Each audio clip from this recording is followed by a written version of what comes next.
This is a recording of the Level 1 Police Welsh test.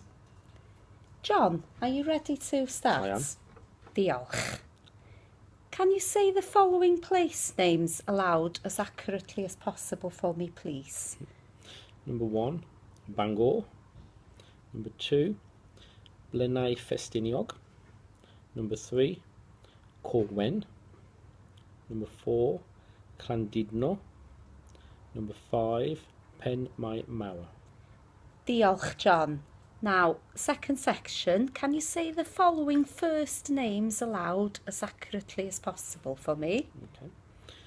Number 6, Geraint. Number 7, Ola. Number 8, Lowry. Number 9, Llw. Number 10, Rhys. Diolch. And section number 3, can you say the following Welsh terms aloud as accurately as possible, please, John? Number 11, Llys. Number 12, Maes Parcio. Number 13, Swyddog. Number 14, Pencadlys a Heddlu. Number 15, Heddlu Gogledd Cymru. Diolch. And we're moving on to the final section now, John. Just how would you say the following phrases in Welsh? So the first one is good morning. Bore da. How are you? Sut dach chi? Very well, thank you. Da iawn diolch.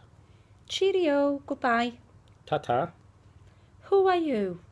Pwy dach chi? I'm Constable Williams. Dwi'n Constable Williams. Where do you live? Lle dach chi'n byw? I live in Abergele. Dwi'n byw yn Abergele. What's your phone number? Be ydych rhif ffôn chi? I'm learning Welsh. Dwi'n dysgu Cymraeg. It's fine today. Mae'n braidd heddiw. Good night. Nas da. Da iawn, John. Ardderchog. Iawn. All the answers were correct apart from 2. So number 19, cheerio. Do you want to have another try? Ta-ta.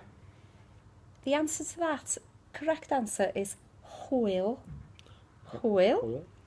And I'm Constable Williams. Dwi'n Constable Williams. So it'll actually be the other way round. So you'd say Constable Williams dwi. Constable Williams dwi. Da iawn, John. That's the end of the test. Diolch.